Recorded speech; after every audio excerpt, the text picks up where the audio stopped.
This is Wheelbearings. I'm Dan Roth from Forbes. I'm Sam Abu-Al-Samad from Navigant Research. And I'm Rebecca Linland from Rebecca Drives. So you guys have been out doing like ride and drives and been cavorting in the countryside in you get cars. to actually see, but not Corvette, naked, so not naked, not cavorting naked in the countryside. Cavorting with cars. Yeah, trust me, I've seen automotive journalists. Yeah. But it's generally not a sight you want to see. Yeah. While you were doing that, I mean, I actually drove the Crown Victoria today. I was very proud of myself. But let's just get into what we've been driving, the actual cars we've been driving instead of the inheritance that sits in my driveway. So, Rebecca, you haven't been on in a little while. What have you been driving?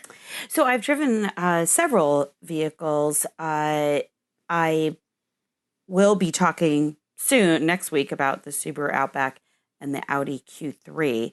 But the one that I've been driving the most in the last week or so is actually, it's another Volvo. It's the Volvo S60 R Design, the T6 all-wheel drive. It's a sedan.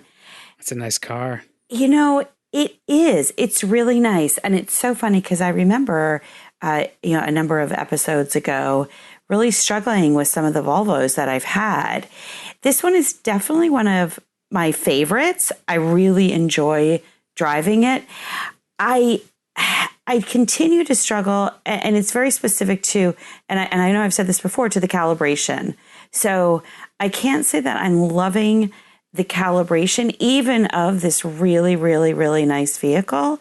So what do you mean by calibration? So the way that it shifts, I find that sometimes actually if there's almost a turbo lag feel to it that it kind of jumps ahead. Not as much as the XC60 that I had. This one is definitely my favorite so far, which again is funny because I usually really, really love SUVs, but I've this one, the sedan, I'm more enamored with than I was of the SUVs. I find it really the S60 really jumps. It powers ahead.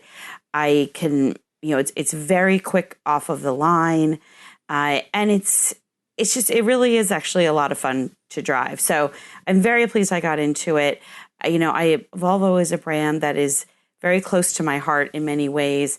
I like the people that work there. I think I had said once before that I was over in Sweden just shortly before they were going to be purchased. And, friends were really concerned, and the Geely purchases worked out really well for them. So they're good people. I want to like their cars.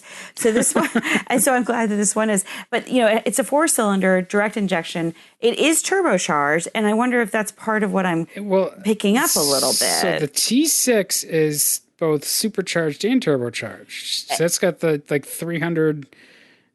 310. I think it's 310 or 315. Okay, it's a lot for it is a 2-liter engine. Well, and that's right. It is supercharged as well. This one's all-wheel drive, and 316 horsepower. I mean, it's a lot, and it's all sorts of fun. So I'm really enamored of this. It's definitely one of those vehicles that I'll be sad when they take it away.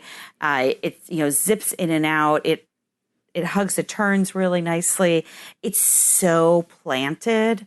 Like, it's really sure-footed. And, driving in the rain today, we had big thunderstorms coming through. There was a lot of ponding on the roads, particularly on the Merritt Parkway when I was driving home. And none of that mattered. It just was incredibly sure-footed. So that was really, really nice. Yeah, I felt the same way about the S60 in a lot of ways. It feels really good from behind the wheel. It feels solid and, like you said, sure-footed. And it seems like this is the car that they've finally figured out how to tune the suspension so that it's not only sort of smooths out road imperfections, it's kind of supple, but it does still handle pretty well. Where did you? So this is $55,000 roughly. Yes. And it's about the size of a 3 Series. So how does it stack up against a 3 Series? Yeah, well, it's so funny that you say that because I picked up my niece today, and she was sitting in the back. She's 11, and she actually commented on how small it was in the back. And she's shorter than me, which is saying something just because she hasn't had her growth spurt yet. And she's 11.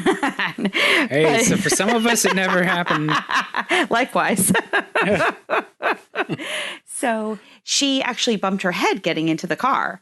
And then she commented from the back seat. She said, it's pretty small back here.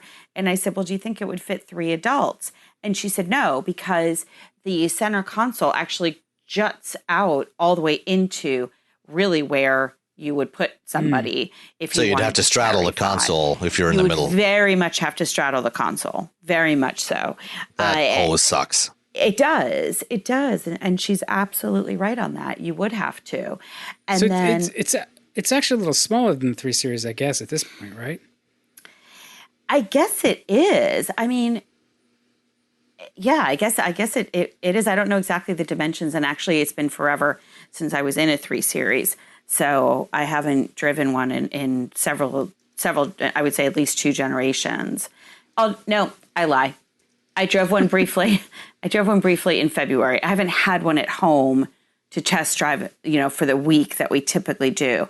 I drove one briefly at an event back in February that BMW had. It was across, a full line event.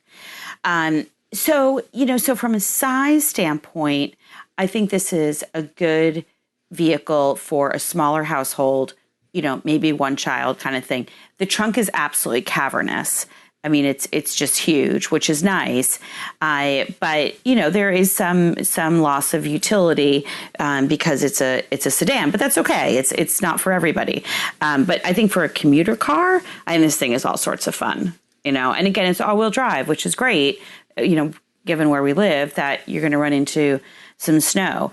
I'm getting pretty good fuel economy. I would say about 25 is what's stated. It says it's up to 32 on the highway. I don't think I'm quite getting that much, but I am driving it a little bit more aggressively than some would say. I drove it down to the airport, which in traffic is always heavy. I drove it from JFK when I flew in the other day, and then I drove it back and forth to LaGuardia. So I've been in some amount of traffic with it as well. But, it rides really, really well. I mean, any vehicle that can handle the construction sites that are going through the summertime here and feel like, again, that sure-footed and planted feel is an A+ in my book. And I just pulled up, used the my favorite research site, KBB.com's Compare Cars page, and pulled up the latest 3 Series and the S60. And they're dead on. Well, the S60 actually has a 1 inch longer wheelbase, and it's about just shy of 2 inches longer overall. So they're close enough to be essentially the same. And the interior, the rear seat dimensions, yeah. Well, the interior. What's the interior volume? It's not listed here actually for either one of them, but rear seat dimensions, you got 35.2 inches rear leg room for both cars, rear shoulder room 54.6 for the BMW, 54.5 for the Volvo. So I mean, it's effectively the same size for both. They list it as a 5-passenger. But according to my niece Avery, it's definitely not. Unless they listed the second generation Chevy Volt as a 5-passenger as well. And that was, again, just because they put a center seat belt in there does not mean that's suitable for an actual human passenger. No, absolutely. But they don't specify the size and shape of the items. That's very true. Like the people you mean? Yeah. I just went to fueleconomy.gov and pulled up the specs there, and there they list the BMW at 94 cubic feet interior volume, which the Volvo's got more than that. Which, by the way, is exactly the same as a Tesla Model S. Yeah, that's not that big. Yeah, I know. It's big on the outside, small on the inside. Well, that's the thing that's weird, and because the 3 Series keeps growing larger and larger on the outside, like it's like the car that has mumps, but apparently on the inside it's it's staying the same. And the Volvo is 96 cubic feet. Oh, I thought the Volvo was over 100. So at least nominally, it has a slight advantage. Yeah. Well, I certainly for affordability, that to me, like, okay, you got a T6 all-wheel drive R design. That's it's really, really good looking. Yes. Both inside and out. Absolutely. The materials are gorgeous. Yes.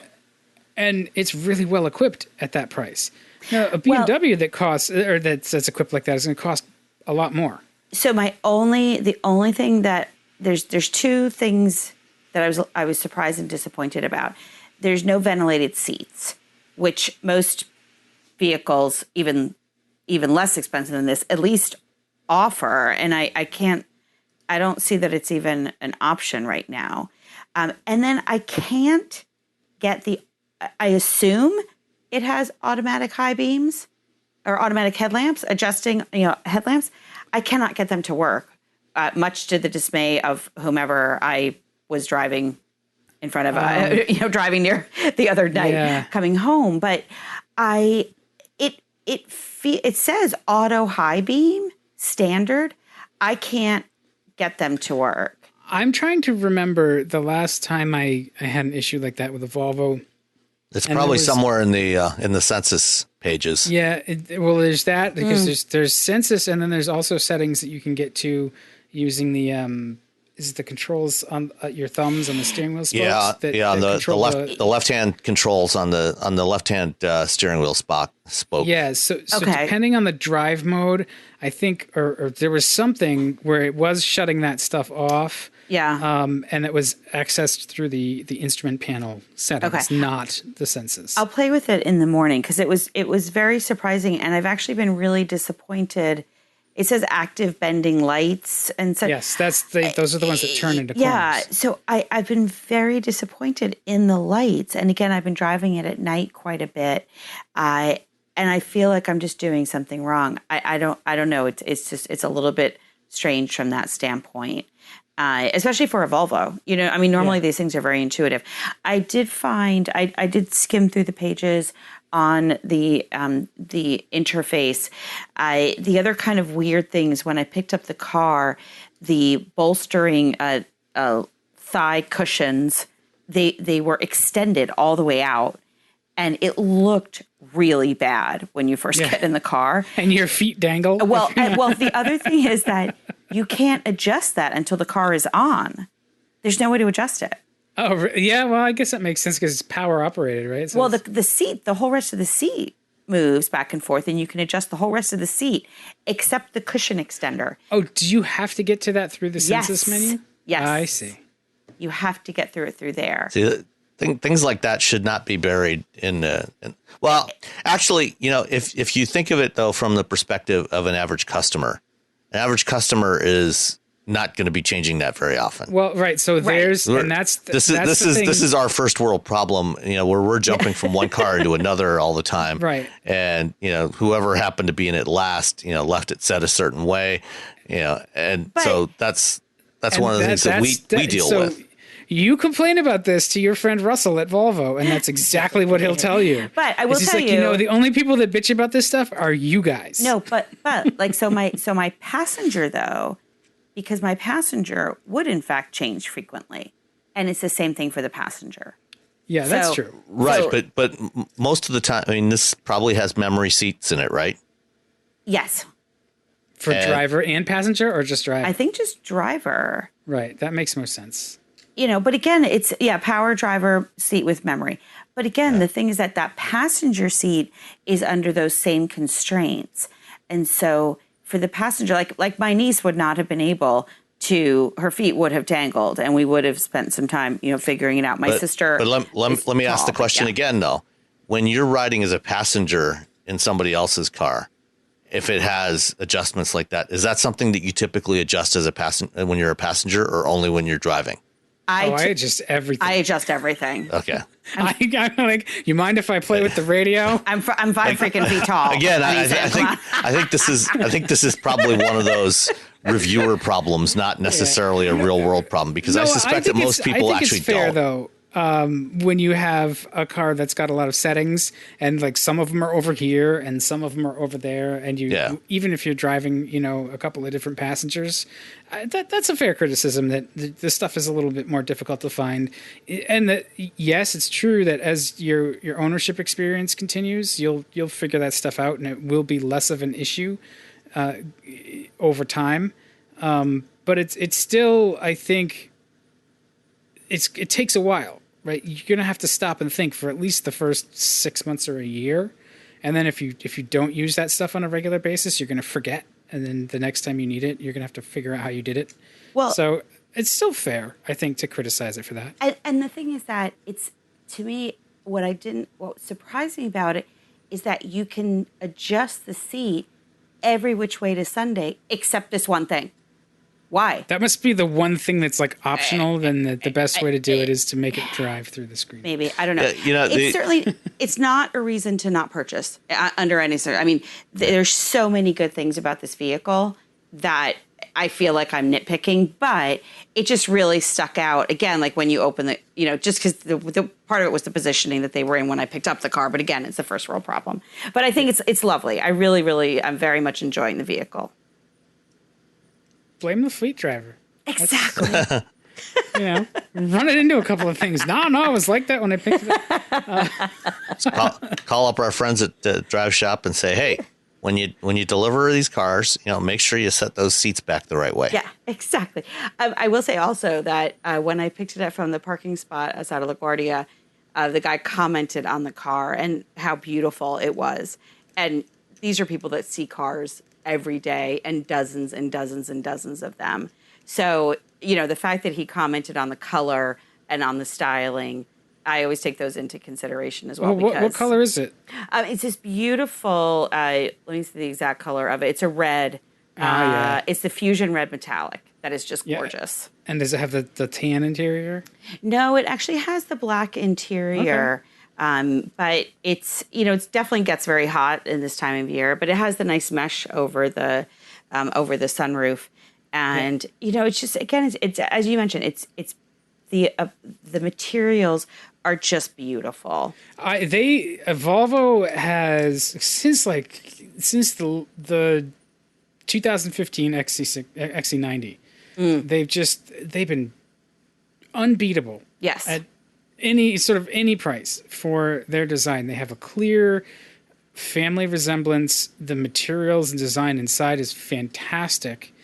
Everything in those cars just looks and feels so good. And I do think, we complain about Sensus, and I think to a degree it's the class of the car.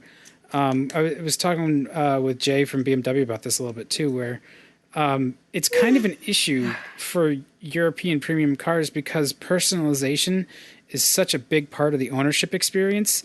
And it's really, really hard when you're lending those cars out for a week to journalists to provide that experience. We were talking specifically about BMW Connected Drive, which, puts a lot of stuff in your app. And after a while, it has AI and it learns about you, and it knows that, at this time of day you drive to the office. So it automatically checks the traffic and like tells you, and it'll send you a note and say like, hey, it'll send you reminders and stuff like that about traffic on routes that you normally travel on a regular basis. So like all of that stuff is like, those are things that we miss as reviewers, and we kind of fight with some of it, like the S60, for example. Like you're going to set those settings and you're going to set them like once, and then you're going to be done. It's going to be tied to your fob, and it's going to know who you are and all of that stuff. It's going to be more of an extension. It's going to be like a phone, right? You're going to set it up the way you want it, and then it's going to be good. We don't really get that. No, you're right. And that's why I've been okay from the very beginning. I've been okay with this interface. It's pretty intuitive for me, man, I've hated it for a while. But that's saying something, because as we've talked about, if you have technology, I will break it for you. And even, it was funny because I remember going really hard after Acura on the RDX because there's no place to hang up the phone. And it's the same thing actually on the Volvo. But the button on the right-hand side of the steering wheel, it does a lot of stuff. And that's one of the things it does. And somehow it's very intuitive. So our friend Chris Naughton brought the RDX to my house a couple weeks ago, and he showed me how to hang up the phone. And it's like a 3-step process. You get personal visits from Chris Naughton? Well, if you didn't live out in the wilds of Boston, suburban Boston. He's very good to us, and I love working with the Honda and Acura team because they're just sharp. Yes. But like, I get PDFs. Yeah. Yeah, I mean, when the RDX came out last year, I had my local Honda rep came out and gave me the walk around and showed me how everything worked on there as well. That was Jessica Paul from the Detroit office. Oh, and she's with Honda now. So it was funny. Chris came over to the house actually, and we just had some coffee and some donuts and muffins and things like that. And then I went directly You from have him. coffee and donuts and muffins? And then we went directly to lunch with Jessica. So I had a Honda Acura day a couple weeks ago. But yes, it was great. Good fun. for you. Yeah, it was great. And like, actually, see, that's really, I think that's the biggest thorn in the side of all of the PR folks. It's like, you get us idiots in there, and we, Sam and I have spent a good portion of podcasts complaining about census, and it is what it is. I'm never going to love it. But understanding more about how it operates and sort of how you kind of get to that set it and forget it place. I've been trying to actually think about that as I get into the higher end cars and just like set the settings and let it do its thing. But the best thing, Dan, next year you get to start that process all over again with the next generation Volvo infotainment system. No, that's good. And I've seen like the mock-up of it, and it's promising. Yeah. But at the end of the day too, like me personally, I'm just not that kind of customer. I don't want or use that stuff. I don't even like auto dimming mirrors. I quite dislike auto dimming mirrors, as a matter of fact. I don't like auto climate control. Like, I don't know what it is. Like, most of the automatic stuff I don't like. I know what it is. You're just our resident curmudgeon. It's true. You are our resident 80-year-old man in a 40-year-old body. I am, exactly. Well, I mean, the body. Actually, you were an 80-year-old man when you were in your 20s. So that's true. Yeah. I'm growing into it. So yeah, I mean, the S60 is just a lovely car, though, and I feel like it's personally I prefer the V60 myself, but Yeah, well, I mean, I'm down with that. I could roll with the V60. Yeah, I loved this. It's been fun to drive a sedan also. I also just love how it the way they've designed it. It just brings some of that classic Volvo-ness to, especially the S60 and the V60. They have elements to their style that it's not retro in any way, but it just feels like it's got that family lineage back to like, the 164 or the 240s and stuff. It just whatever they're doing, they need to just keep doing it because it's working for me personally. And it's funny you say that because by coincidence, we turned in my sister's 2007 Volvo XC90 to CarMax today. It had 125,000 miles on it. It's just in time for the transmission to blow up. Well, yeah, it needs some significant work to it. And so I insisted on following her in case it broke down. And first of all, the people at CarMax in New Haven were lovely. But we had a great experience with them. But you're absolutely right. Like, it's just this classic design. I mean, it's just, and then on the way back, we happened to be behind a brand new one. And there's a continuity about the Volvo design that's very reassuring.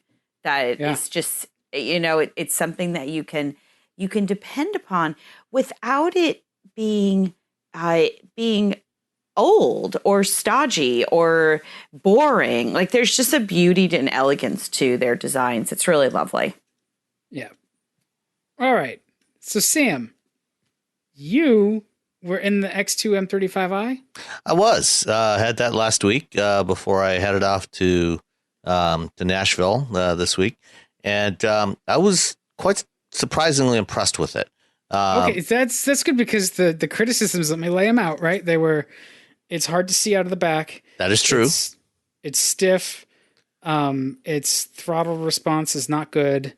I think that might be, and the steering's a little weird, or the steering is numb. I think those are the main complaints. I would definitely agree with visibility out the back being problematic. But that's also unfortunately not something unique to this class of vehicle, and that's why for example, when I had the new Range Rover Evoque a couple of weeks ago, it was nice to see that it had a camera mirror system in there, because that basically bypasses all the stuff with the low sloping roof, the small rear window that that's mostly blocked by the rear seat headrests anyway. Having the camera mirror system in the Range Rover was extremely helpful, and I think it would behoove BMW to adopt that technology for vehicles like the X2 as well. Actually, I think it would be good for a lot of manufacturers to go down that path and start adopting this technology. I know some people don't like the camera mirror systems, but I think that it's something that people should start getting used to, because if we're going to have vehicles of this shape, you need to be able to see what's behind you. And it's optional too, right? I mean, it's optional. Yeah, you don't not optional, but you can put it on and off. Yeah, you can switch it on and off. So you can switch between standard mirror control and the camera, display, which is actually what I did. I'll get to this later when we talk about the Cadillac XT6. But the BMW does not have that system in there, and I agree that the off the line throttle response is a little weird sometimes. It definitely, there's definitely some lag right off the line, especially if you're in drive mode. If you put it in sport, it's reduced, but it's still, you can still feel it there. I got to the point where I was putting it in like the most extreme sport mode. Yeah. Just because it was really responsive. It was ready to go at that point. The problem is, like, on the highway, it holds in a higher gear and stuff, and it's a little too much. Yeah. So, once you're in motion, it's great, and personally, I didn't, yes, it is definitely stiffer than the 28i, X-Drive 28i that I drove a few months back, which is the base 4-cylinder turbo version. It's definitely stiffer than that, and on 20-inch wheels on a vehicle of this size, you're not going to have a whole lot of compliance from the tires. And they're run flats too, which doesn't help. That makes it even worse. But to me, like, the run flats are a selling point on the BMW. Like, I like the reassurance of the run flat. I'll trade some ride harshness for it. Yeah, I mean, and it came in handy for me a couple of years ago when I was driving a 530. I got a flat tire in that thing, and the run flat got me home. Got me home the last 15 miles. Which unfortunately by that time the tire was completely destroyed, but it did get me home. So run flats can be useful, but on this X2, on the M35i, once you get it going, I had a lot of fun driving this thing. I like that I like that bright orange interior. It was kind of a something different. It was kind of fun to drive in. It's a nice size vehicle. It's not too big. The interesting thing is this is the same platform as the Mini Countryman.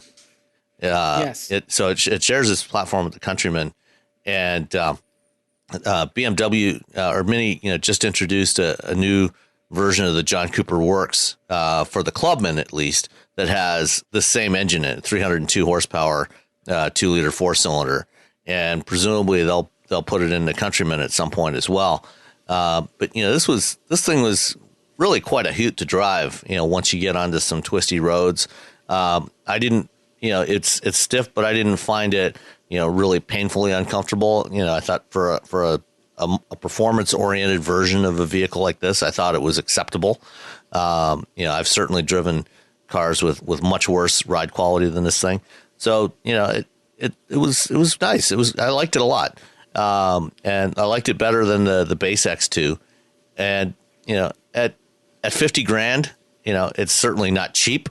But, and as BMWs go, especially M badged BMWs, it's not bad. You know, I think I would probably prefer to pay that kind of money for this than I would for a Mini.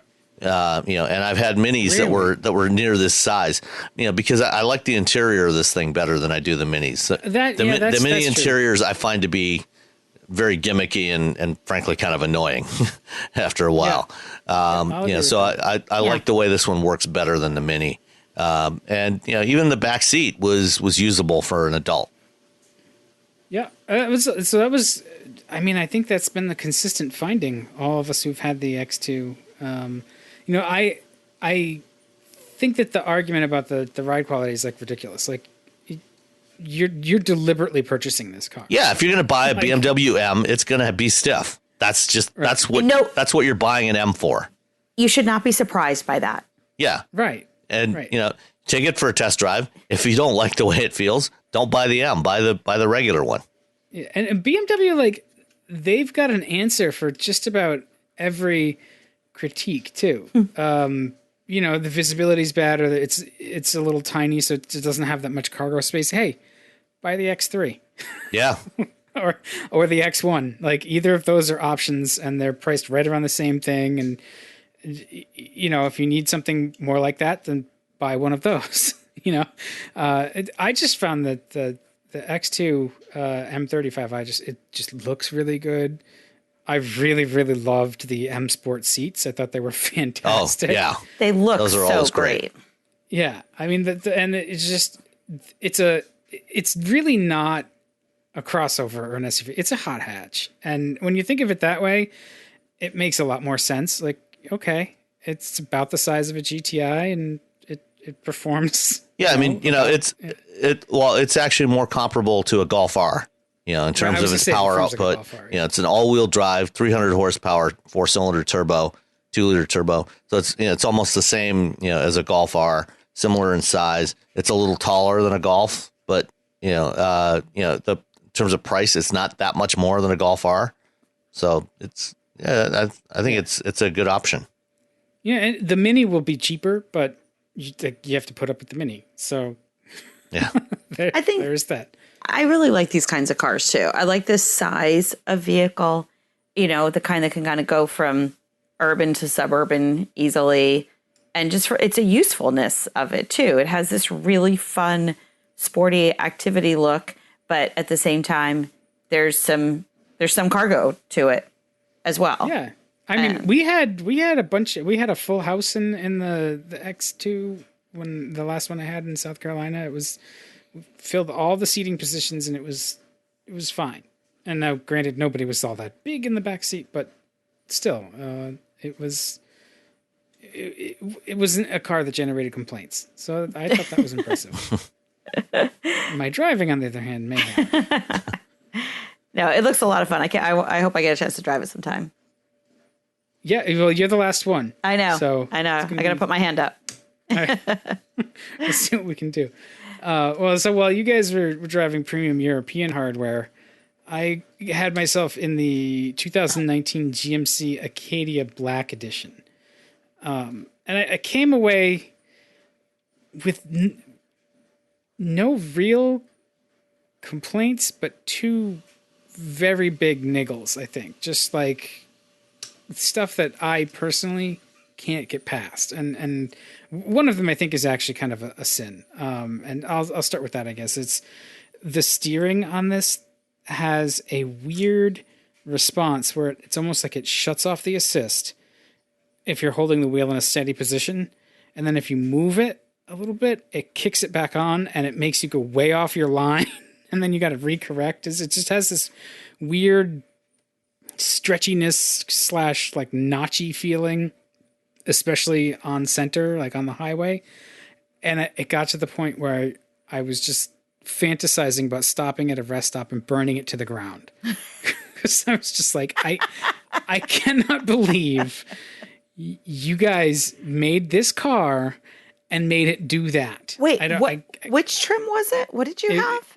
I had the black edition. So it's an SLT1 trim. Okay. That has black 20-inch wheels. Then like the wheels are blacked actually out, really nice. And the blacked out grill. trim, the blacked out accessories. Okay. Yeah. It's very handsome. And right. it feels very solid. It's good to drive actually.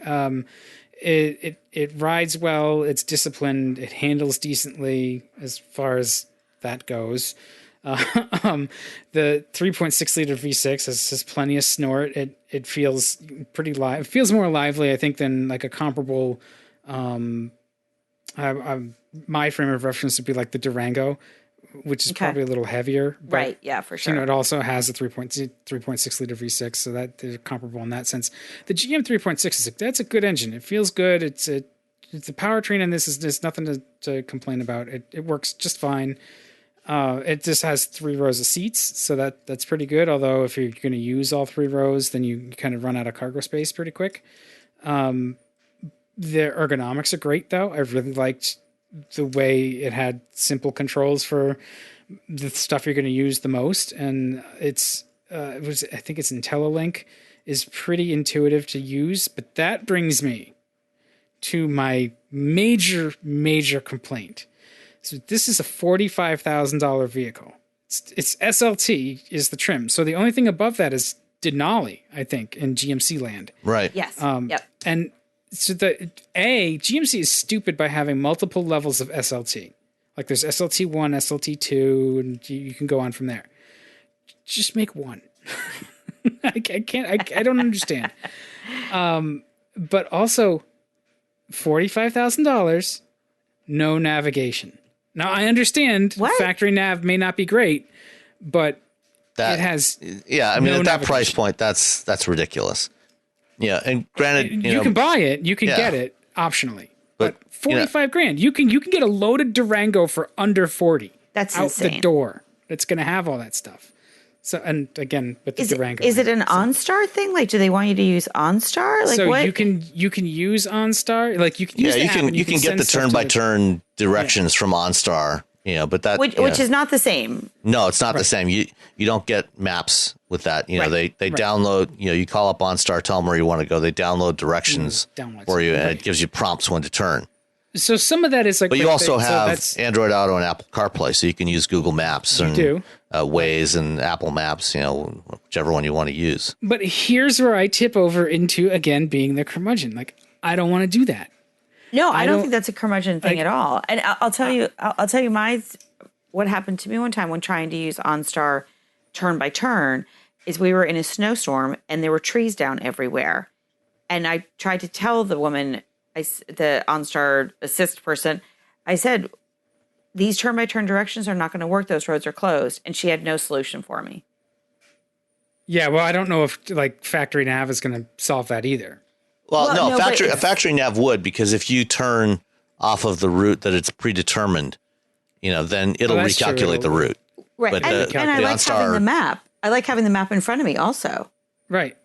Yeah. Right. No, that's true. Being able to reference the map, visually and try to figure out where you want to go, is very helpful. Well, I mean, it worked great for us the other day when we were driving, in the Versa. Exactly. Yes. I have the Artisan Nav system in the Crown Victoria. It's a bunch of maps from AAA. They're in the door pocket. If I go to New Hampshire, I pull out the New Hampshire one. Okay, now you are truly curmudgeon-y. What's hilarious is that that will flummox people. They don't know how to navigate with a paper map, and they don't know how to sort of to like dead reckon where they are and what they're going to come up on next. Man, that's awesome. It's amazing to me that the skill that was just like something that just about everybody had back, not too long ago is a dying art. Hey, it's not too long ago that people also knew the skill of how to dial a rotary dial telephone. Well, you get a pencil and you stick it in there.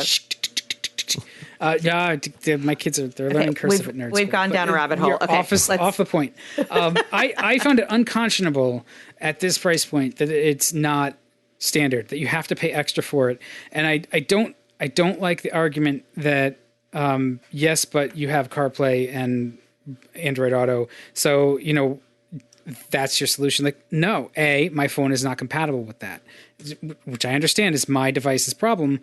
But I shouldn't have to spend $45,000 on a car and then another whatever on a device that I've then got to turn location and nav on my device to make it work. What if I don't want to do that? And I realize I'm probably a special case putting up all these roadblocks, but That's how I roll. I don't have location on my phone generally. And so yes, it will work, and I'm sure it actually works quite well with Android Auto and with Apple CarPlay. So there's that. That's fine. And some of it too I think is the OnStar stuff. Is there some of that customization where you get like the app? You can put the OnStar app on your phone, and you can probably send stuff to the car that way as well. So you can send directions to your car with your phone with OnStar. Right, but I think in that case you still have the same problem you do with the OnStar turn by turn, which is that I think it doesn't. It's not necessarily going to be able to recalculate your position. Right. See, that's to me that's dumb. And the biggest sort of like stick in the eye with it but it has Wi-Fi. It has built-in 4G LTE. I think all of them do. Oh yeah, all GM cars have OnStar with 4G LTE hotspots built in now. Right. So again, I'm buying a $45,000 car. I'm taking on another subscription for another device, right? Because that's what the 4G LTE hotspot is. You got a modem in there, and somebody has an account with someone, and you got to pay for it. Like, it's a $495 option. The 8-inch diagonal GMC infotainment system with nav is $495 more than the 8-inch diagonal without nav. Like that's not a bad price. No, but I agree with you. It should have it. At that level, like I was offended, and I've gone on about as long as I should about it. But I was just like, this to me is offensive that they make it this way, and that I guess at some point, if it's going to tip over to like, what, we're not including factory nav because we can't keep up with the app makers and they're just better at it. But I think that's abdicating your responsibility because, factory nav sort of, it's vetted, it meets those car maker standards that we talk about, right? We'll get back to that when we talk about the XT6. Okay, good. But overall, I don't really have any complaints about the Acadia, other than that sort of weird option bundling. How did you feel about the materials on the interior? Yes, GM gets stocked a lot on that, and I think they felt really good. It has everything presented really well. It had tasteful trim, brushed aluminum, like real metal trim around the center stack and the air vents. It had white contrast stitching. Everything looked and felt pretty good. Not out of place in a $45,000 vehicle. Maybe if it were $60,000, I'd have something else to say about it. But at this price level, equipped this way, no, it was on point. It feels really competitive for the class, actually. Good, nice. Okay, excellent. While we're talking about GM, you weren't on last week, Rebecca, to talk about the C8 Corvette, and Sam, you've actually seen one in person now. So yes. I will turn it over to you two to sort of let forth the levy with more about the mid-engine Corvette that is apparently now actually here. So, it was really, obviously it was really cool to see it in person. I think I would reserve judgment for people who haven't seen it in person. I think that it's obviously going to be more compelling. I understand some of the complaints about it looking like a generic mid-engine sports car and not a Corvette. And what really I think those people are wrong. I don't think it looks generic. I think it does look like a Corvette. I do think the more that I look at it, the better it looks. Yeah. And I also haven't seen one in person, which I think will probably change my thinking. Well, but in natural light settings, I think it looks better. So it's funny because I always feel I understand why they pull in the heritage, but I have such a soft spot for some of the older, smaller, more curvaceous Corvettes. This is very Lambo-like. This is very much in your face. It's a very, very expressive design. And I found, especially the back, to be really busy. Like, there's just a lot going on back there, and not necessarily which is just like a C7 Corvette because it had a very busy rear end. Well, this just was. That's the thing is that maybe I'm just not, and obviously I am in no way, shape, or form the target buyer. But when I look, you're not a 65-year-old white male. No, you're not. You're right. I'm not, and that's hopefully not even in my dating pool at this point either. But so, I think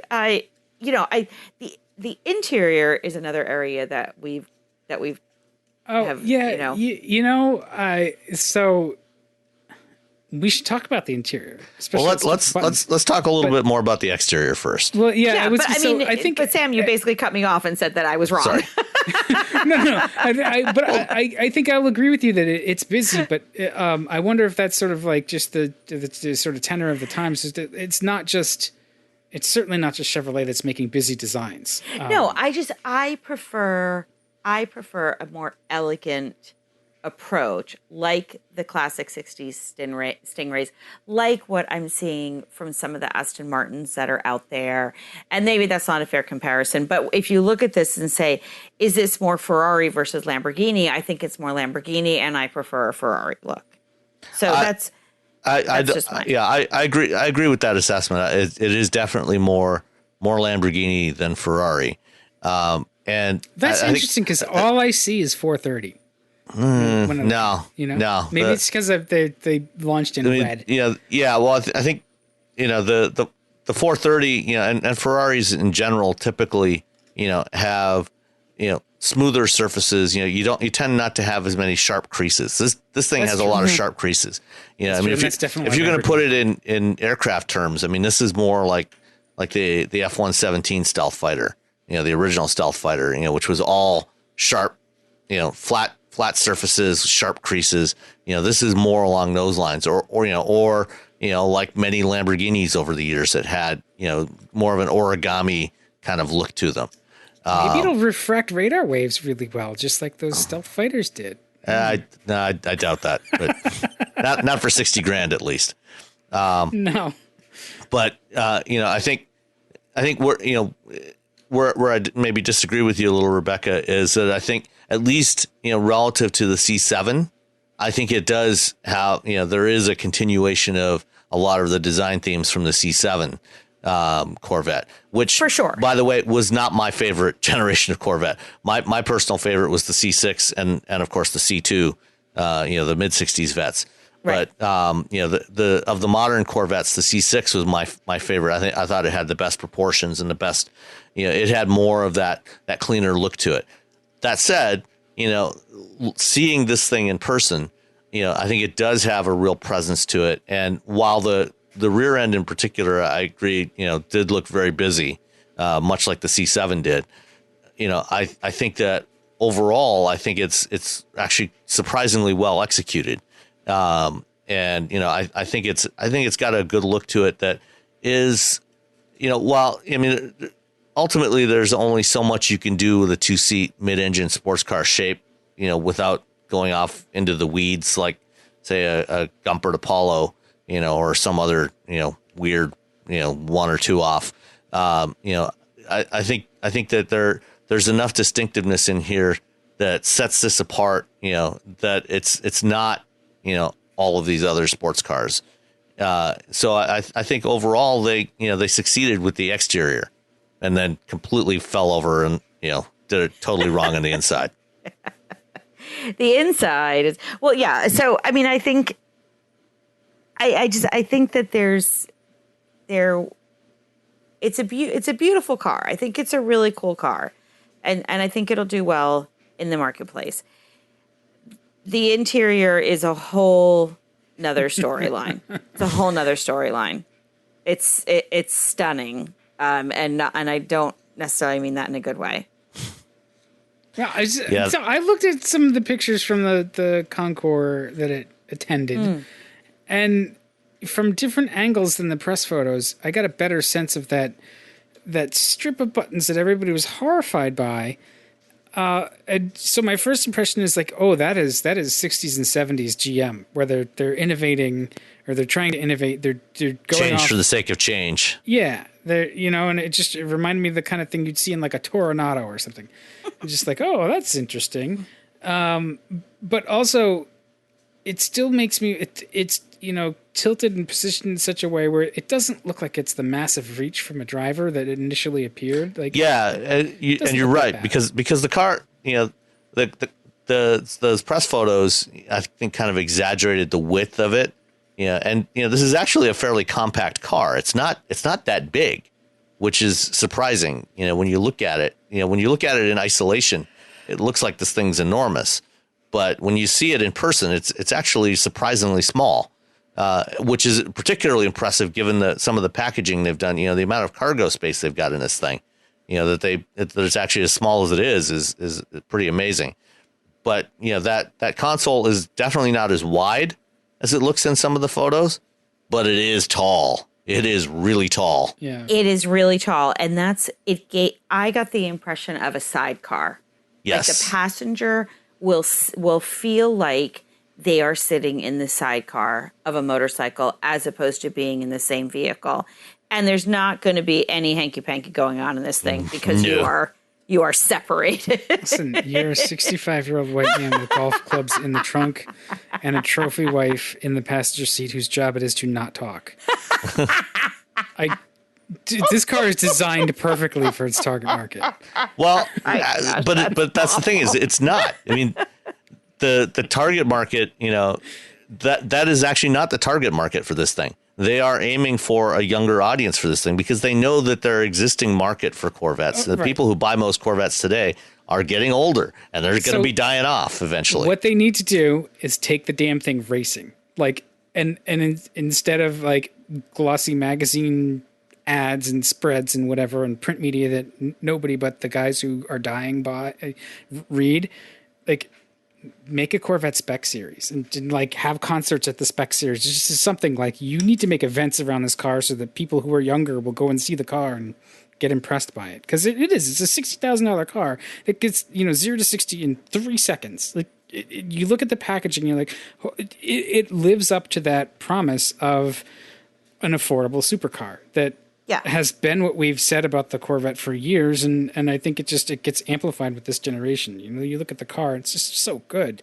and how it was engineered. It's very clever. It performs crazy good for $60,000. I mean, we're just talking about a BMW that's $50,000, a Volvo that's $55,000. You stretch a little bit, and they are not even in the same ballpark from a performance perspective as this thing. Oh no, this will blow the doors off just about anything. And this is just the beginning. Yeah. Yeah. I mean, I think I like the idea of building, they need to do building marketing around this vehicle for sure. But I don't know if that interior, it isn't just driver focused. It's driver isolating. It is driver isolating. Exactly. And some of us like it. Dan, Sam, what did you call that thing? The pictures that I had where it's like a cutout of the interior. Oh, a buck. A buck, yes. Yeah. So I took some pictures of the buck. That word just does not stick in my head. And it's and I remember even sitting in it. The materials that they used are absolutely beautiful. And, they did a really nice job on so many things. So, yeah, that's good. That's good to hear because, interior materials have been a knock on the Corvette for decades. Right. And so it's nice to see them actually execute it well. And, looking at it, it looks like they've executed a bad design very well. Yes, exactly. The interior, I think that they're going to regret some of the decisions on the interior. And I would imagine that we'll see some changes to it because it's very controversial. And I don't know how much they can change it though, because I think, a lot of that, especially like the height of that center console is probably part of the structure of the car. So I don't know how much they really can change it. Yeah. Why does it I don't know. I guess the question answers itself when you say, why does it have, there's a tunnel there, right? That's part of the reason why the center console is high. There's a tunnel that runs up to the front. Yeah. So I suspect that the fuel tank is probably in that center tunnel right now. Okay. So and my thought was like batteries or all-wheel drive. Well, yeah, and those are things that talking to some of the folks from GM, at some point in the life cycle of this car, we are almost certainly going to see various electrification options. We will probably see a hybrid version of this thing at some point. With an electric motor on the front axle. And perhaps it'll be a plug-in hybrid, stuff a battery down the middle. There's also the potential to do, there's been some discussion that there will be a fully electric version of this at some point, and given the size of the engine compartment, the amount of space between the passenger compartment and the rear axle, you could put a good sized battery in there, and then, also down that center tunnel, and, have an electric sports car with some pretty impressive range, from that thing. So, I think those are all potential options for this thing. And what you were mentioning earlier, Dan, about going racing, they are going racing with this. There is a C8R that my guess is they'll probably debut it at the Petit Le Mans in October. And it'll start racing in January at the 24 Hours of Daytona. But maybe some sort of spec racing series as well, or something like the Porsche Cup series, or there's Ferrari GT race series, customer race series as well. Something like that with this C8 would I think would be a great thing for them to do. Yeah, I think that's the way to really build credibility. That racing glory. I realize that they race Corvettes still, and they do quite well, but in the series that they're in. But it flies kind of under the radar. And back, the Corvette reputation was built at a time when it was just a lot scrappier and racing all over the place. Drag races and the stuff that was on the old airstrips and stuff like that. It was just everywhere. So make a return to that. You got a $60,000 car. That's really, really attainable. When people are buying Teslas that are, the Model 3 is $55,000 average price. Like, this is not a stretch to get into. It's not that expensive. No, it'll be interesting to see. I mean, I don't know how many they'll actually sell of $60,000 versions of it, but if that's, the starting price, I think, is absolutely fantastic. It's amazing. And we'll have to wait and see whether navigation is a $495 option or not. Yeah. This is a car you want to get lost in, though. Yeah. Yeah. You don't need nav in a car like this. Sports cars don't need nav. You just get in and drive. Yes. wherever you end up is just fine. Yeah. Late for dinner. As long as there are gas stations somewhere along the way, so you can keep fueling it up. Yeah. Yes. But yeah, I mean, that base version, 495 horsepower, and 0 to 60 in 3 seconds. Imagine what you're going to get, when you get a Z06, with 650 or 700 horsepower, or a ZR1, when they drop a high output version of the Blackwing twin turbo V8 in there, it's going to be amazing. And even with what they have now, with the small block, the latest generation of the small block, the way they've packaged, they've done it. It's a dry sump engine, so they can mount the thing lower in the chassis, and then they have the oil reservoir mounted on the front of the engine block, so that it's they can build it that way right on the engine line, and then just stuff the whole thing into the car. It's really impressive what they've done. Yeah, and I think that's something that they would be smart not to let that get lost, about all the hard work. Oh, and I'm sure clever engineering. I'm sure they're going to be talking a lot more about that. And another example, because that engine is mounted so low, the output shaft, the crankshaft actually has to go through a gear set that goes up to the input shaft of the transmission of that 8-speed DCT. Because it's actually down below the input shaft of the gearbox, and they did some really clever engineering to make that all work and get that packaged. So wait, it's not like the input shaft of the transmission doesn't bolt directly to the end of the crankshaft or like a normal car.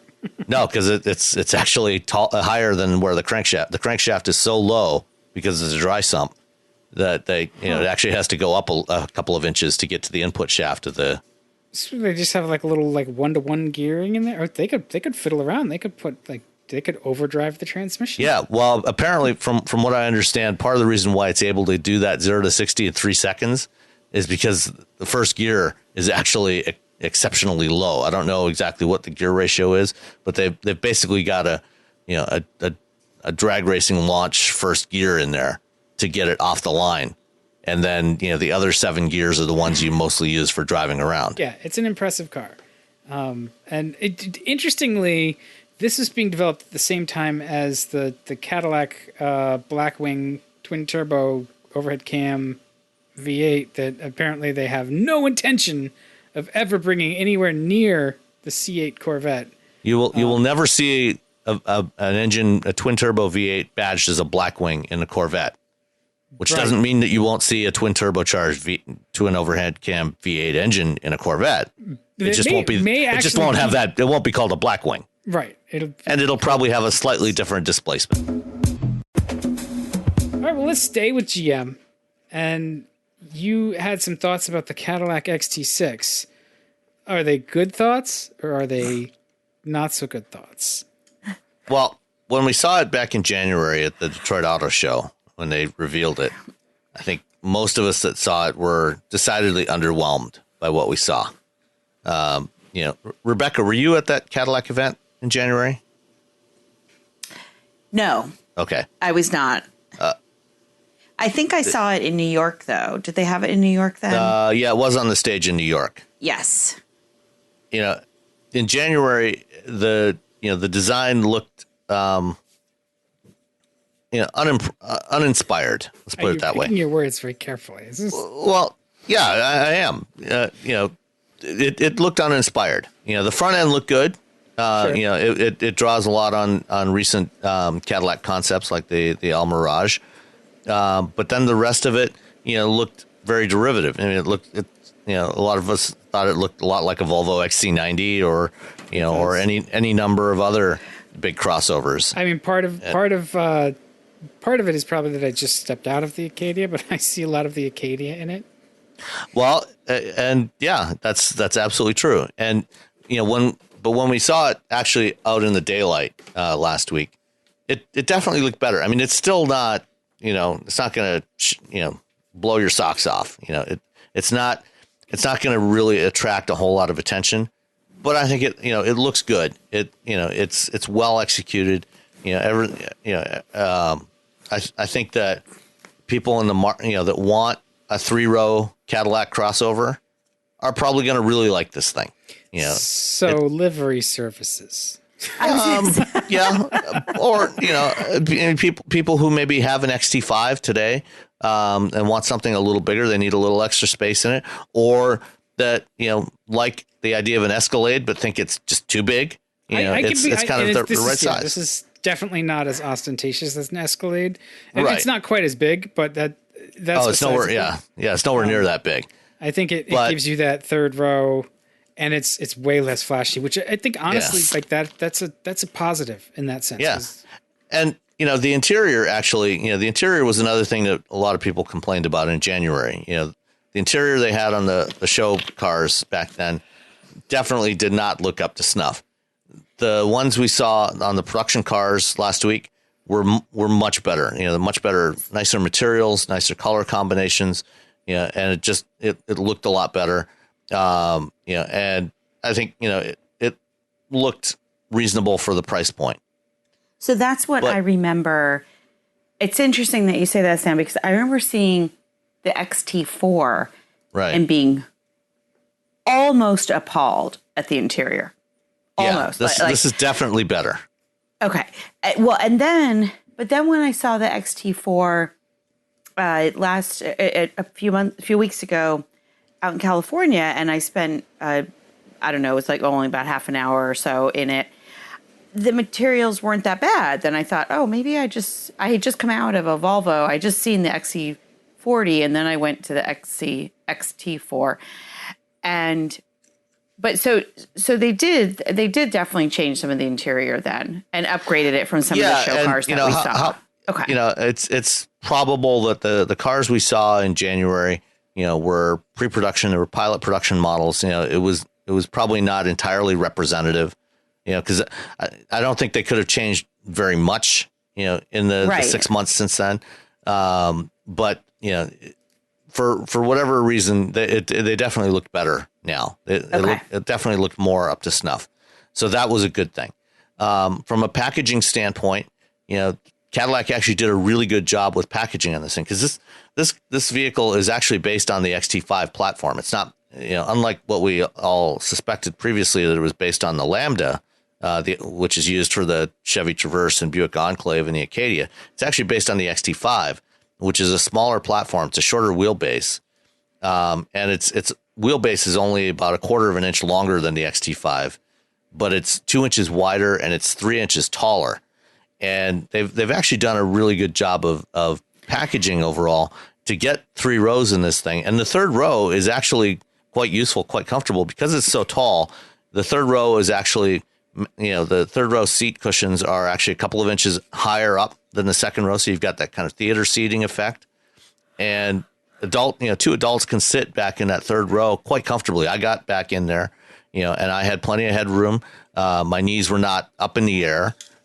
Which is the case, in a lot of 3 rows. It's vastly better than the longer version of the Lexus RX. The packaging in that thing is just why they even bothered with that, I don't know. It's better, the third row is better than the Acura MDX, so it's actually a very usable 3-row crossover. Do you lose all the storage then? Yeah. That is the problem. You do lose most of the storage. Something has to give. Right, because and the XT5, to its credit, actually has a really big cargo area. It's about almost 30 cubic feet behind the seats. This one, you have 12 cubic feet behind the third row seats, which is not good. Oh, that's not good at all. That's that's so tough. if Corolla trunk. Right. I mean, if you don't need all the seats, you can fold down, there's split fold seats, so you can fold down one side and, have extra cargo space there. But yeah, you don't get much cargo space behind those third row seats. And that is typical of most of these kind of mid-size or upper mid-size 3-row crossovers. So you basically lose all your cargo in exchange for that third row. So you kind of have to look at it from that perspective. It does have standard roof rails, so you can, put a roof rack, put a cargo carrier on the roof if you want to. It's got things like the standard panoramic sunroof, which is really nice. And, one of the things I think Cadillac has, or GM has heard some of the complaints from a lot of people over the last year or two about nickel and diming on a lot of the features, doing a base model that is missing a lot of features that are standard on a lot of other cars. And so on this one, interestingly, the Cadillac's been been shifting to this, what they call their Y structure for their trim levels. So they typically have a base version, which they call luxury, and then a premium luxury and a sport version on top of that. Which are kind of in parallel with each other. And, in this case, in the case of the XT6, they don't bother with a base luxury version. They just have the premium lux and the sport. And then you can add a platinum package to either one of those. They, across the board, a lot of the driver assist features that, they charge several $1,000s extra for on the XT4, they're standard on this one. And they're actually going to be moving towards the same kind of strategy on XT4 and other models as well on the CT5. So you do get quite a bit of standard equipment included with this one. The only powertrain right now is the 3.6 liter V6 that you had in that Acadia with the 9-speed automatic, which is it's a nice powertrain. It's got more than enough power. 310 horsepower in this one. So the performance is more than adequate. Compared to the XT4, the NVH is much, much better in this one.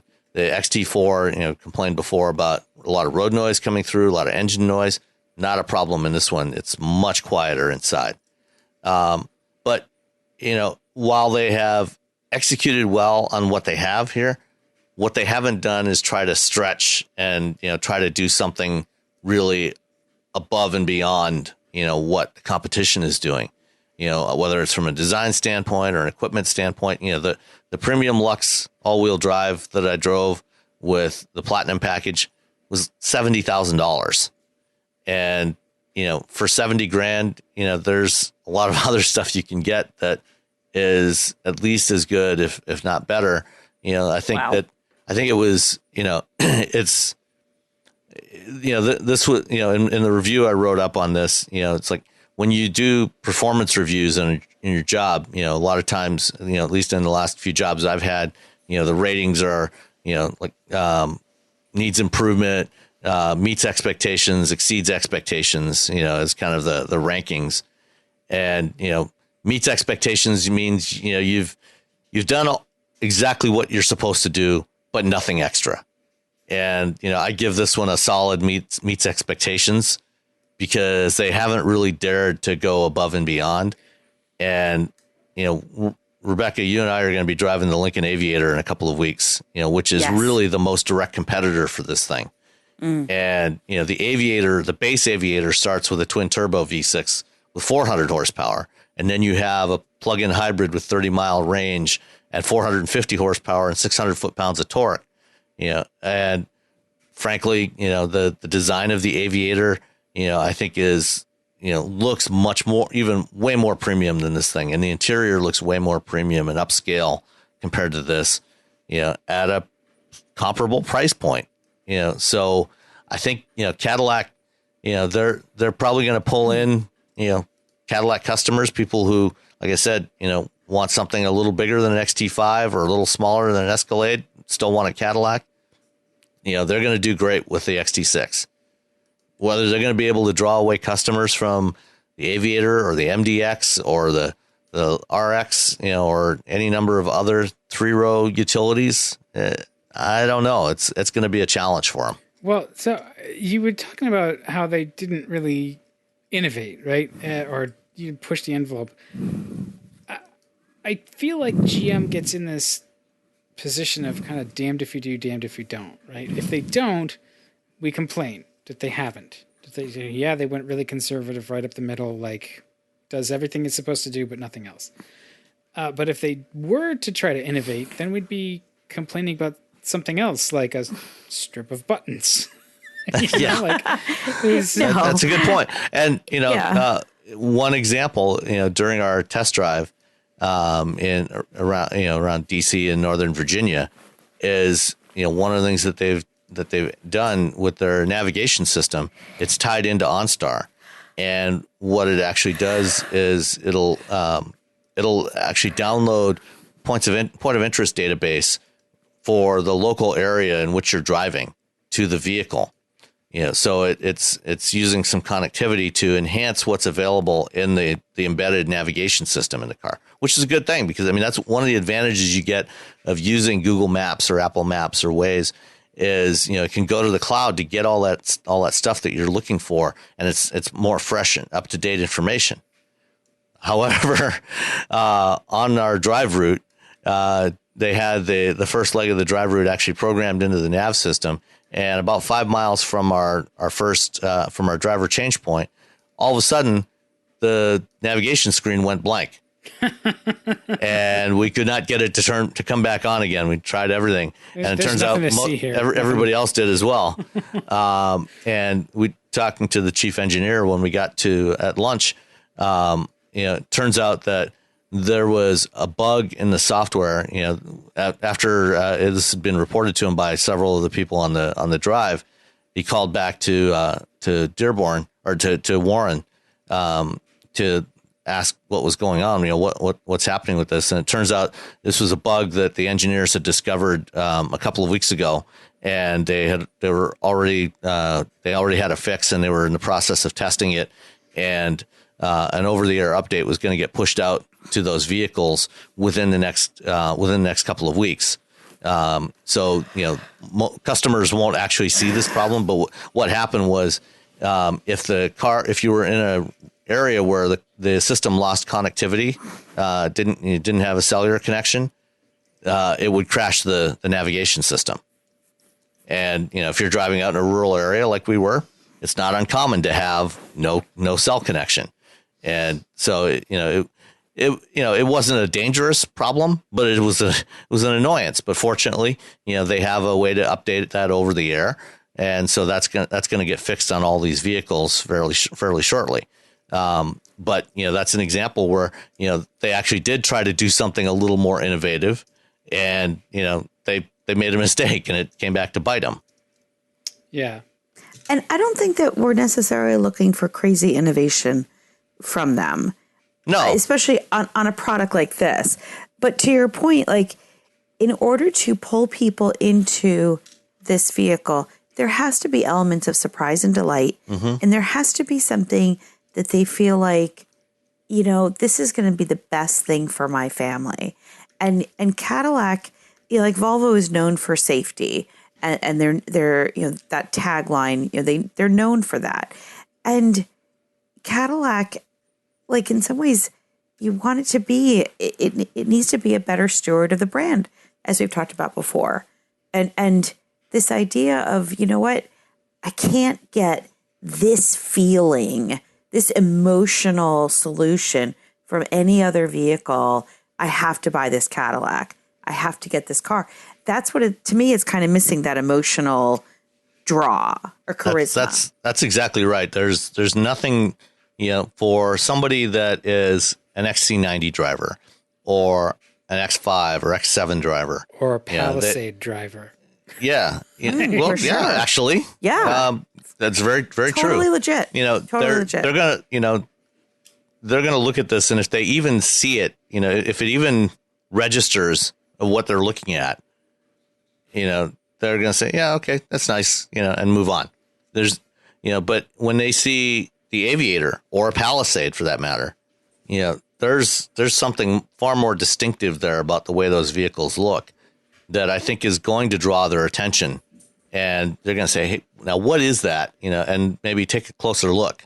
Well, and that's just not, that doesn't exist here in this vehicle. Yeah. I mean, when you think about Cadillac, has the brand staked out any kind of territory? And they really haven't. Like, when I think of Cadillac, I think of near misses, right? Like, certainly the CTS-V, but then I think of stuff like the Cimarron, and okay, that's going way back, dude. Yeah, I wouldn't hold the Cimarron against him at this point. I'm not holding it against them. I think the statute of limitations has worn out on that. I just, like I said, I'm thinking of near misses, right? There's maybe the Catera. There's that. Okay, the Catera. It's just, and I don't mean to bring up these things that are quote unquote failures. Like, they were attempts, you know, but they've really struggled with what is a Cadillac, like, what is it? And Lincoln has struggled with this too. They're not immune. I think they've managed to move themselves into a better position just because of the hardware that they're dealing with and the approach that they took. But there's not. There's I'm sorry, go ahead. There's just not that immediate sort of recollection of what it means to be a Cadillac. Well, and I think I hate the alphanumerics, which I know we've talked about before. Yeah. But I think that Lincoln has done an incredibly elegant job of rolling out and transitioning away from the MK question marks to names again. You know, and they've done it in such a way that is relatable and adaptable and appealing. And people have picked up on it very quickly. And so, I'd love to see Cadillac go back to names as well.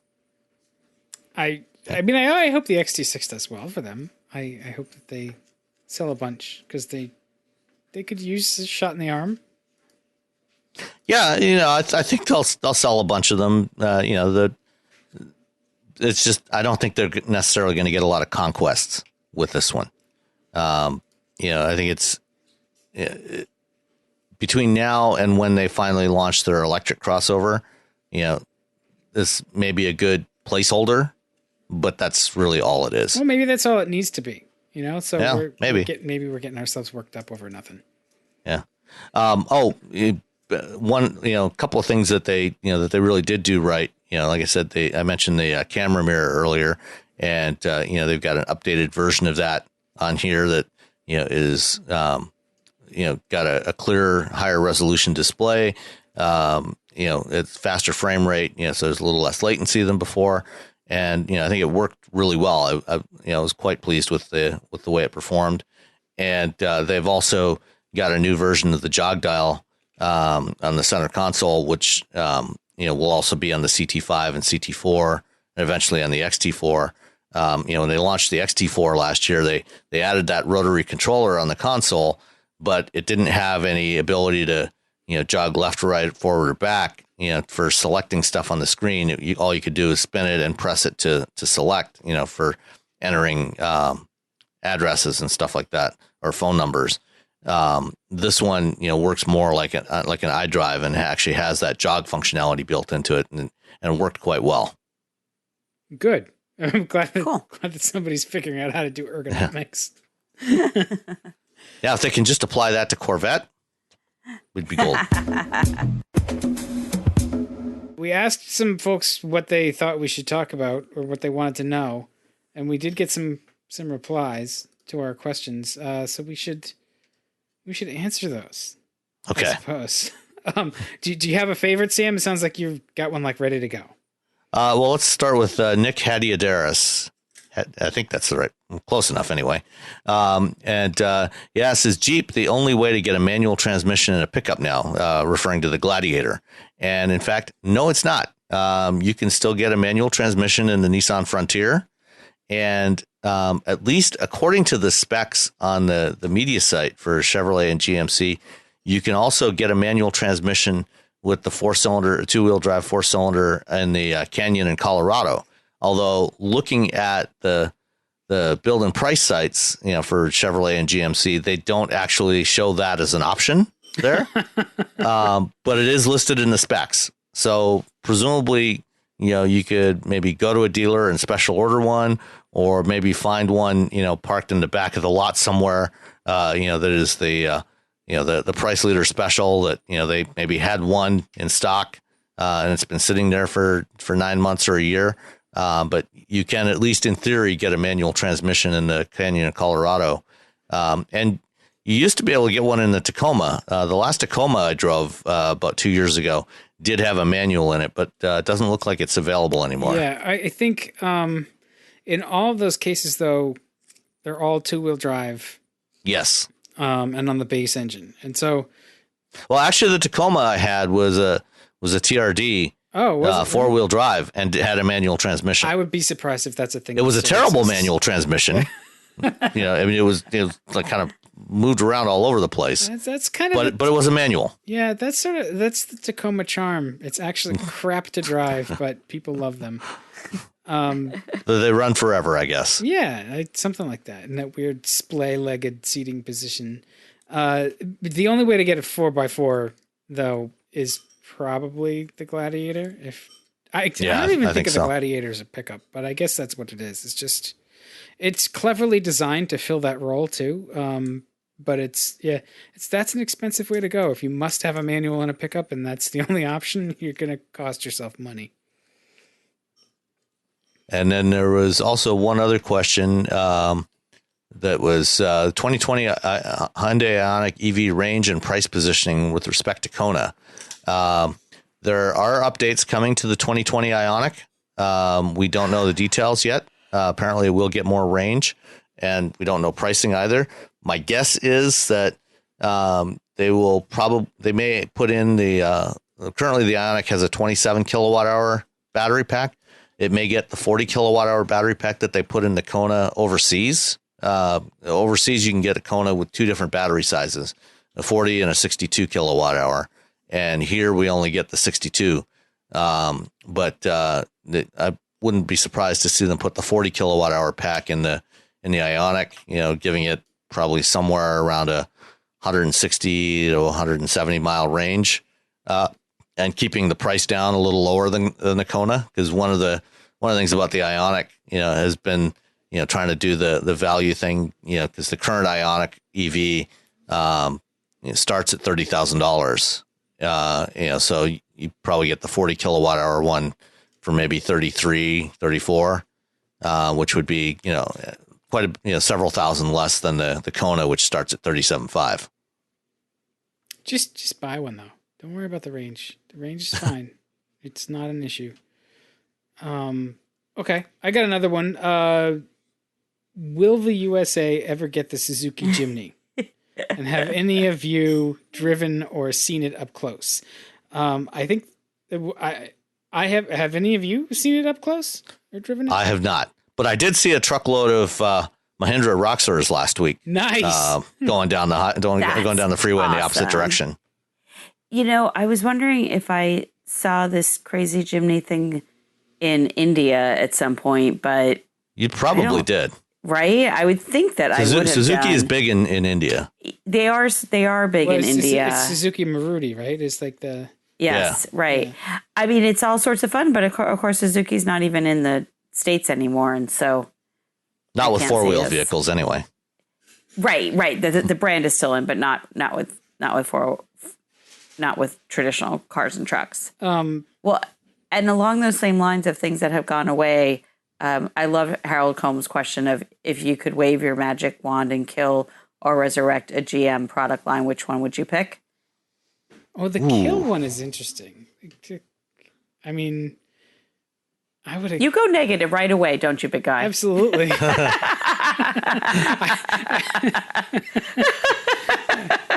It's a way of relating to the world. Manage my expectations. If you're never an optimist, you don't have to be disappointed. I will say that I would resurrect a Saturn Sky and put a proper top on it, that you can actually fold down, without getting out of the car. That's a Miata. But the world needs more small 2-seat convertibles. Not that. Oh my god. That one though. Yeah, I like the Sky. You fit in the Sky? I barely fit in the Sky.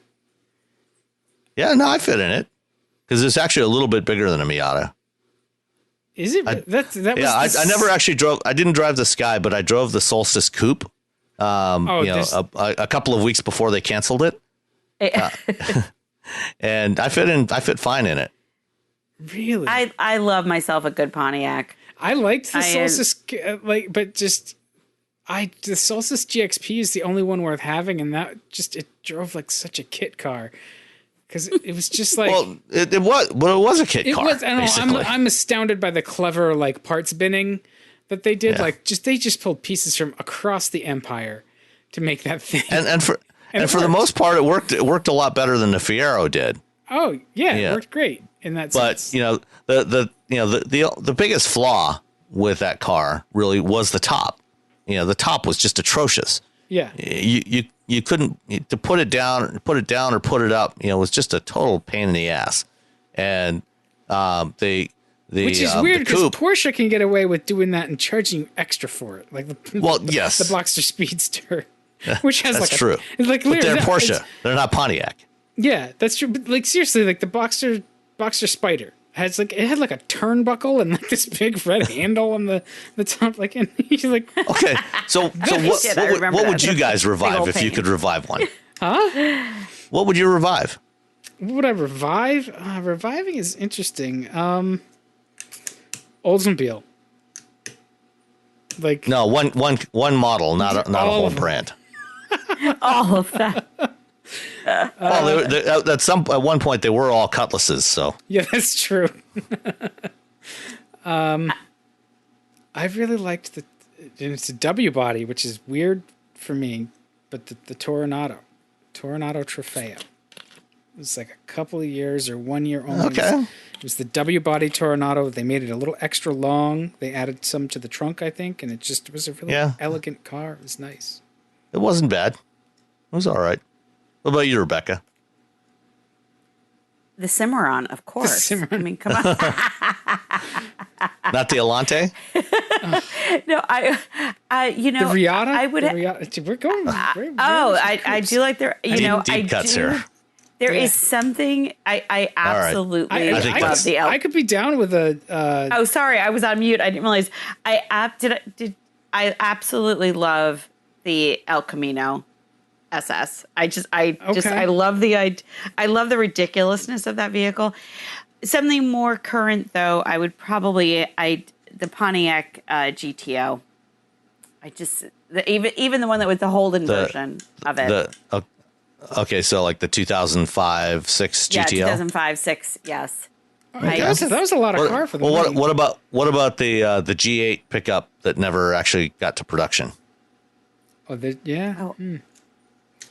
I remember I was at the 2008 New York Auto Show when they revealed that one, which was pretty hysterical because it was Bob Lutz on stage with 50 Cent. oh my gosh, that's right. Oh gosh. Yes. Yeah. No, I could get behind that idea as well for sure. Yeah, it's a fun question. He did, and Harold also asked a much more serious one, which we don't need to get into, but might be a good topic for some other time. Is what's the biggest challenge in the automotive industry right now? The next 5 years. Yeah, yeah. The next couple of years could be really, could be tough. Yeah, well, that's my whole job is trying to understand that one. Yeah, I mean, there's a lot of uncertainty about what regulations are going to do. There's economy and electrification. I mean, that's probably enough. Yeah, they got one or two things to think about.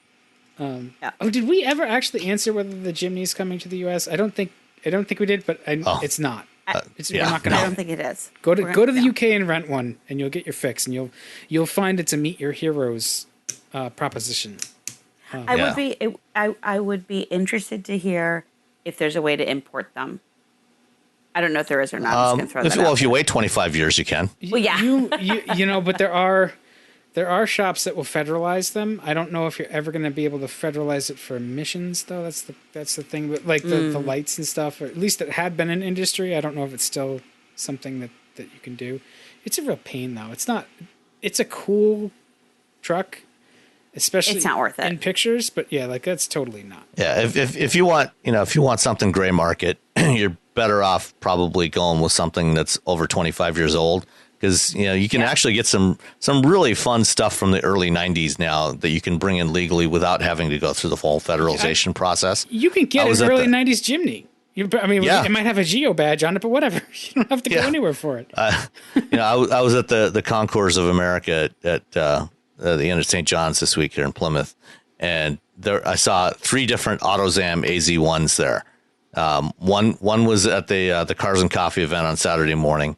One was in the Concours de Lemons, and another one was actually on the main Concours lawn as part of a group called Oddities, which also had a stainless steel prototype 1960 Thunderbird. I'm trying to remember the name of it. This other 50s German car that similar to the Isetta, but it actually had 2 doors on it, one on the front, one on the back, and then this insane car called the Safari car that was built by some seaplane company in Wisconsin back in the early 1970s. The 70s. Yeah. That sounds awesome. So with that, why don't we wrap it up? Yeah, we've been going for a while, and everybody needs to get to bed. So thanks for listening. I think we'll all be back again next week, and we'll be able to talk about we'll talk about the Outback and other Nissan Versa. Stuff. Yeah, and the Audi Q3 as well. Secret other stuff. Yeah, all right. So thanks for listening. We can acknowledge that we drove them. We just can't say what we think of them yet. That's true. Right. But next week we will. So yes, stay tuned, and we'll catch you next week. Thanks. All right. Thank you.